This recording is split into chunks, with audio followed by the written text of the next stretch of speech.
On the outside then, race 2 in the short sprints.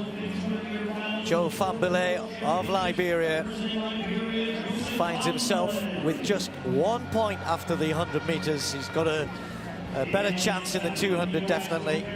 However, what's Fred Curley got in store after that poor showing by his very, very high standards in the 100 meters? Just the 2 points for his 7th place. Can he rediscover some of his old 200-meter form?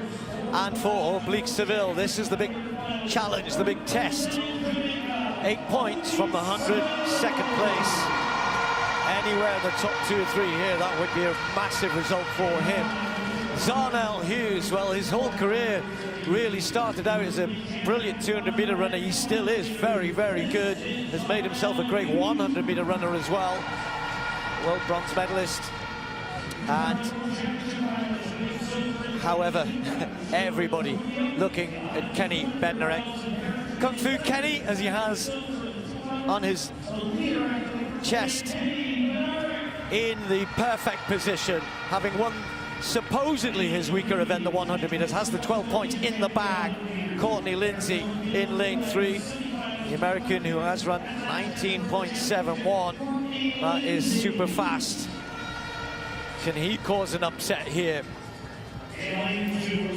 Akeem Blake, I think he would have liked to run a little better in the 100. He got out well. We thought he might have been a little bit more in contention. Ended up in 4th place. That's not bad at all. And certainly heading for some good points overall. And then with a tough draw on the inside, Terence Jones, who's 6th in the 100. Went to the Olympic Games to represent his country, Bahamas. Just trying to focus on this opportunity for him over the longer sprint. So to keep it as simple as possible, for anybody to walk away with this 100K, Oblique would have the best chance. He'd have to beat Kenny in his 200. Now, if Zarnell was to walk away with it, he'd have to win, and Kenny would have to come 3rd.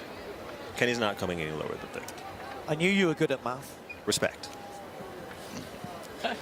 Kenny's in 4, Zarnell's in 5, Oblique's in 6, Fred in 7.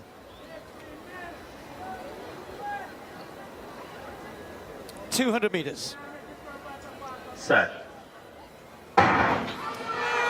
Kenny gets out well, so does Fred Curley. He's absolutely burst out of the blocks, but Bednarek is running a beautiful turn. He's gone past Seville, he's gone past Hughes. He's got a metre or so from Curley into the home straight, and it's Bednarek who continues to go away. Hughes is charging at the end, but they're not going to catch Kenny. Kenny takes the win, 20.06. Almost stumbles through the tape, but he didn't stumble in the race at all. Brilliant bend, just kept going away. 20.07. Hughes with a good performance. Fred returned to some better form to take 3rd. As you can see here, we were just talking about Fred coming out of the blocks the fastest amongst the competitors. Kenny's always been a really strong turn runner. Arms very, very tight, which is good for the turn. I'd really like to see him open his arms up a little bit more on the straightaways. Could really help with his hips opening up as well. Still getting great range. But at this part of the race, I mean, he knows no one's going to even get close to him. I don't know exactly what happened there when he crossed the line. Maybe a spike got caught in the ground or something. Yeah, I think the tape just got caught up in his legs there. You're right, maybe caught a spike. Yeah. Stayed on his feet, nimble. Yeah, he could have ended up a lot worse. But as you can see, led from the turn, held it from the turn, pulled away, total control. This is how you want to win any race, without the stumble. But aside from that, it looked pretty good, man. Well, he's set the tone, hasn't he? He's won both events. He's won both events. And that's to everybody. He set the tone in the 100 and the 200. I'm not even looking at the times. I'm looking at the people that he beat and the fashion that he won. You know, the 100, he had a bad race and still won. The 200, he just he buoyed everybody. He made everybody look like they weren't even on his level. No, and he won by, as we would say, a country mile. Welcome back to the channel, Track and Field fans. If you missed the 2025 Kingston Grand Slam 200 meters, don't worry, we've got you covered. And trust me, this race lived up to the hype. From start to finish, the energy in the Jamaican National Stadium was electric. The home crowd was out in full force, cheering for the athletes. But despite the overwhelming support, it was Kenny Bednarek from the USA who took home the victory in a blistering 20.07 seconds, a time that not only secured his win but also further solidified his place as one of the top sprinters in the world. Now let's talk about Bednarek's performance. From the moment that the gun went off, you could tell he meant business. His start wasn't the fastest, but he quickly got into his rhythm and powered down the backstretch, maintaining the solid form throughout the entire race. It's been clear all season that Bednarek has been on top of his game, and this race was no exception. When it came time for the final surge, he found that extra gear and pulled away from the pack, finishing strong with a personal best of 20.07 seconds, showing that he is more than ready to defend his position as one of the fastest men in the world. But Kenny Bednarek wasn't the only one gunning for the top spot. The field was stacked with talent, and in second place, we had Zanel Haggis from Great Britain, who crossed the line in 20.37 seconds.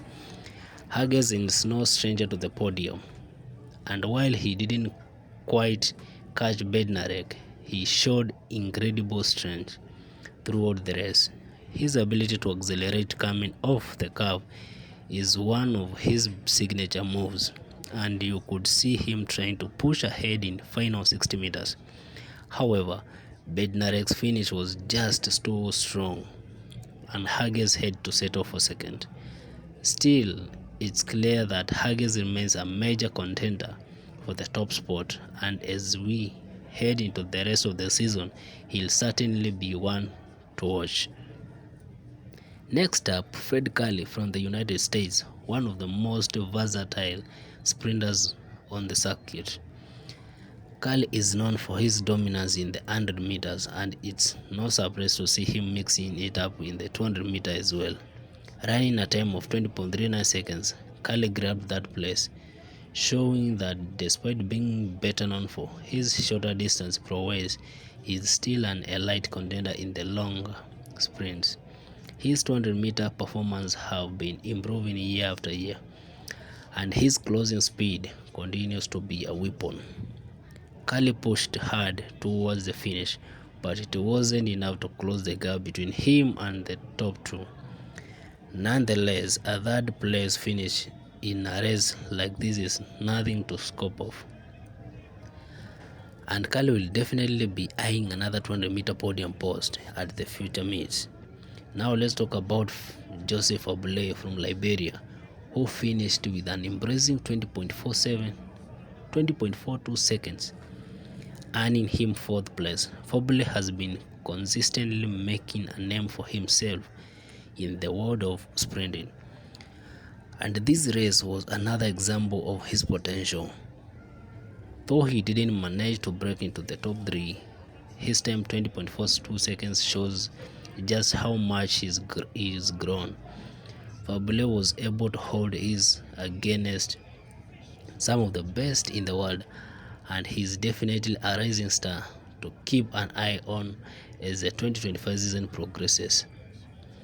The next runner across the line was Oblique Seville, Jamaica's own rising sprint star. With the home crowd behind him, Seville was feeling the pressure, but despite a valiant effort, he came in 5th place with a time of 20.43 seconds. The crowd roared as Seville pushed through the final meter, but the competition was just too fierce. Even though he didn't make it to the podium, Seville's performance in front of his home crowd was a solid one. And with the kind of support he gets in Jamaica, you could tell you know he'll bounce back even stronger in his next race. In 6th place, we had Christian Lindsay from the USA, who finished with a time of 20.62 seconds. Lindsay's performance was solid, but he found himself in a tough field of competitors. While he didn't make it into the top 5, 20.62 seconds is still a respectable time, and you can bet that he'll continue to improve as the season goes on. Akeem Blake, also a Jamaican, finished in 7th place with a time of 20.68 seconds. Blake is another sprinter with a lot of potential, and with this race didn't end with a podium finish. The young Jamaican showed promise.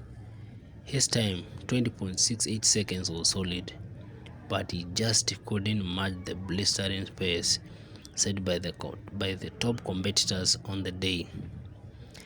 And finally, we had Trevon Jones, the Jamaican sprinter, who crossed the finish line in 8th place with a time of 20.79 seconds. Jones, despite being in a deep field of world-class talent, pushed through the race and gave it his all.